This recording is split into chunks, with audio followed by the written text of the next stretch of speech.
In Devon, not far from the Pixies' parlour, I went to see the harpist Elizabeth Jane Baldry. I'd always loved fairies when I was a little girl, and I used to see them all the time when I was a child, and just used to look under rose bushes and see them.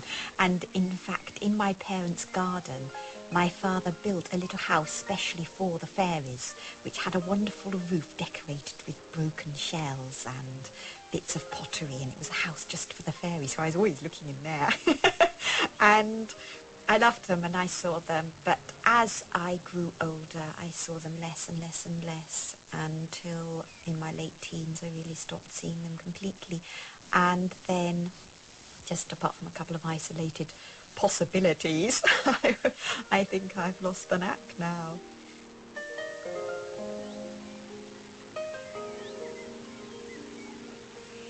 We get involved in earning a living and paying the gas bill and saving our pensions and all those really boring things.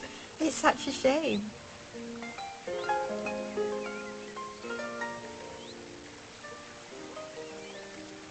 Fairies are great musicians themselves, and there are lots of melodies that are said to have come from the fairies. Classic example is Thomas the Rhymer, and Thomas was a harpist, and he saw the elf queen passing through the woods one day when he was sitting playing his harp under a tree, and he thought she was just really gorgeous, and he said, "Oh, are you the Queen of Heaven?" He thought it was the Blessed Mother riding through the woods. She says, "No, no, I'm the Queen of Elfland. Far more fun." You'll have far more fun, she says. She says, "Thomas, come harp and carp with me, Thomas." Carp is an old English word for singing, making moon. "Come harp and carp with me, Thomas." And he does. He goes into the underworld with her, into Elfland, for 7 years.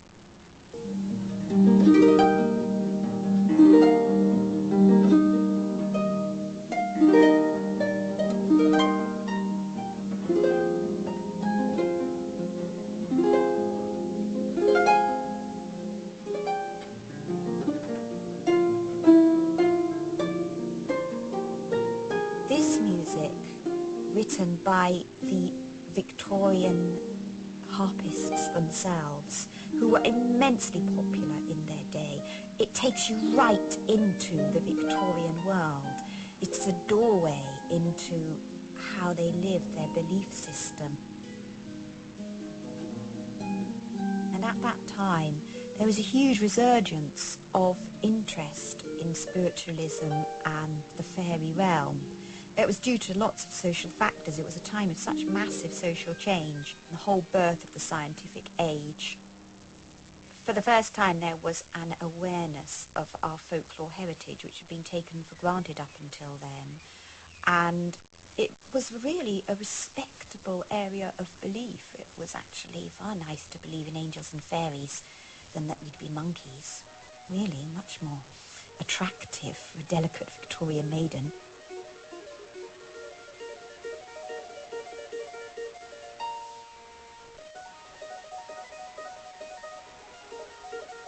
It's interesting nowadays, when we're again in a time of huge social change, that there is this resurgence of popular spirituality, if you like, and people wanting to believe in something in a world that's increasingly materialistic.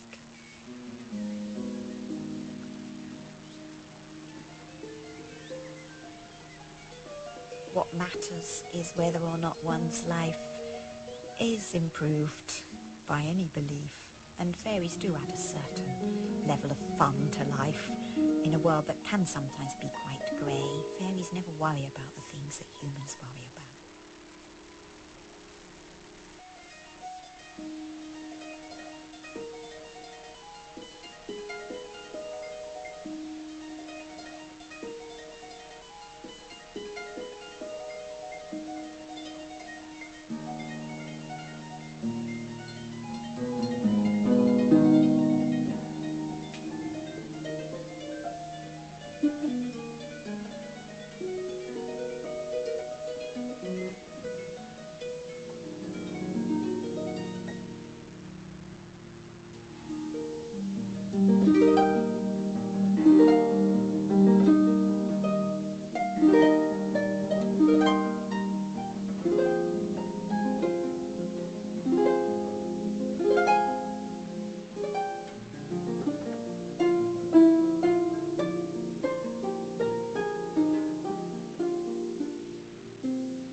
it's worth pointing out that fairies have not always been figures with wings that flit from leaves to trees to lilies on ponds, waving wands and shining brightly.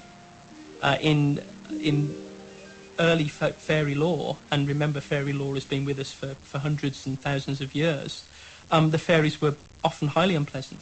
They'd steal children. They'd abduct people from quiet country roads. They'd return them often days, weeks, months, years later, these people having no recollection of any missing time at all. Fairies were enchanters. Fairies were deceivers. The very word fairy actually refers to the sort of enchantment, the spell they cast over people. The Victorians took the fairy folk and homogenised them. They turned this splendidly diverse and somewhat motley crew into very uniform characters that really wouldn't hurt a fly. In so doing, they transformed the fairy lore from its richness, its intricacy and its wonder into something which was stamped and approved by Victorian society for Victorian society.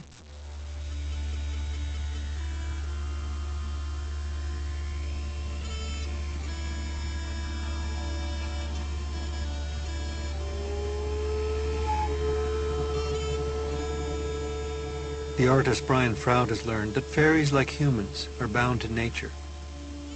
His work draws on this capacity for creation as well as destruction. Traditionally, fairies blight things. They blight crops. They blight people. They cause problems. The fairies were blamed for the great potato famine in Ireland. Fairies were blamed for misshapen or sickly children. So man's always had this interesting and difficult relationship with fairies. I think nowadays people have the modern impression that fairies are all sweetness and light and pretty, but they are often dark and difficult.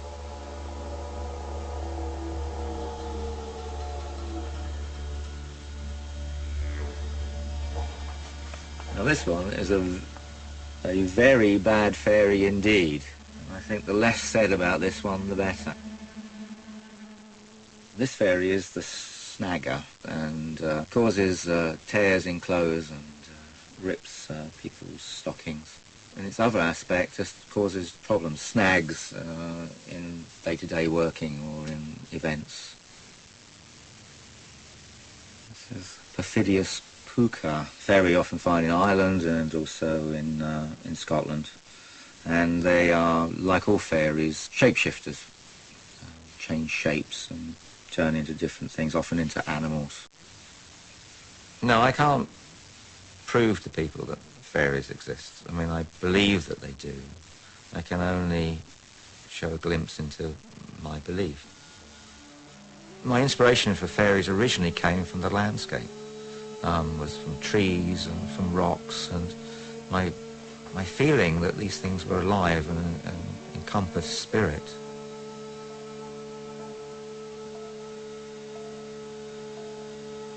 I started to study folklore, really, I suppose, in a sense, and mythology, and as gradually as I got into it, I came sort of deeper and deeper and became more and more enthralled with the idea about real fairies.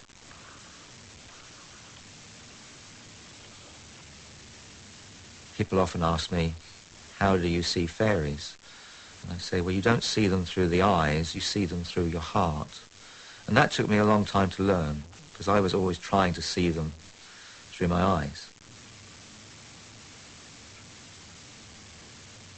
Fairies are definitely very much of a realm. They're all interconnected and constantly flowing. Their energies are flowing from one space into another, one dimension into another.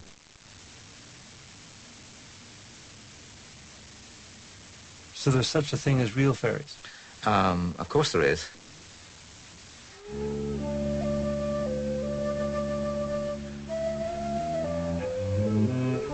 They live in those in-between states, between waking and dreaming, in the twilight between light and dark. They're being creatures and spiritual beings that human beings have lived with forever.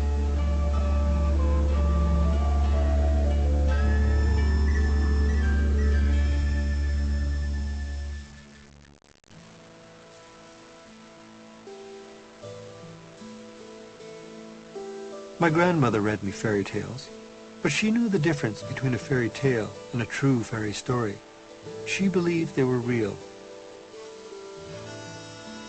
I was 13 when we travelled together to her beloved Highlands of Scotland, and when I questioned her on her belief in the fairies, she took me on a pilgrimage to the Isle of Skye to visit the places in the landscape the fairies are known to be.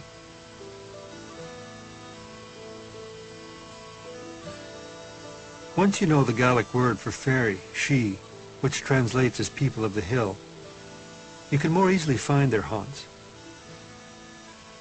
They live in the glens and mountains like Glen Shee or Schiehallion, and underground in the knolls and mounds known as duns. I'll always remember my visit to Dunvegan Castle. We went to see the famous 1,200-year-old fairy flag. Legend has it was given to a MacLeod by his fairy lover. My grandmother took me here when I was 13. I would have been about the same age the first time I saw it. Is that right? Yes. When I returned this year to see the flag, I went with Dalina Wallace, a writer and storyteller. She reminds me of my grandmother. There it is. There's the fairy flag. Isn't it beautiful? Yes. I was disappointed when I saw this ratty old piece of cloth, and I couldn't imagine how it had enchanted me so many years ago. It was quite disturbing.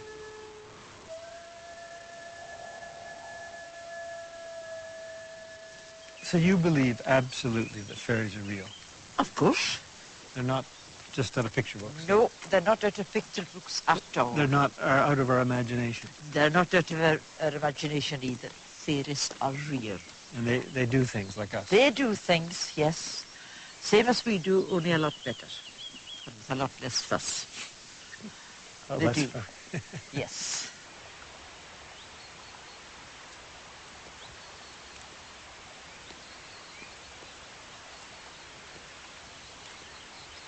Now, are the fairies still here? Have they gone away at all? Oh, no. Oh, my goodness, no. They've been here since before tide. They're likely to be here until after tide.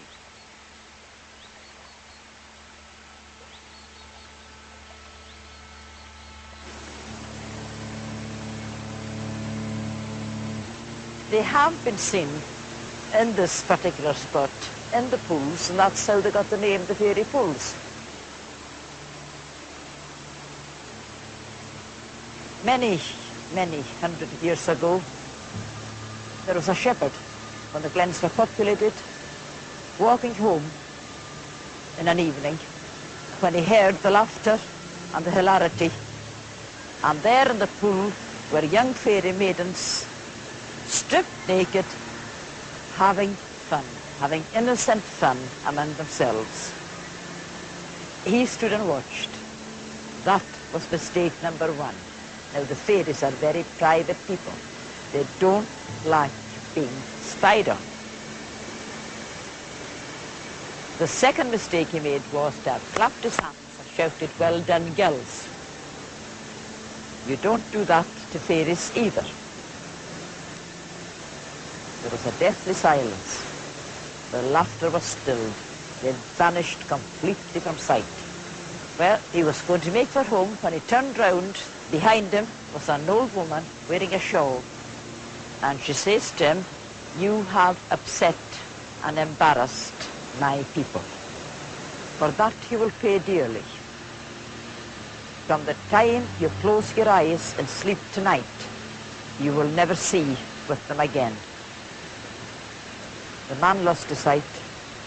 He died an old man, still blind.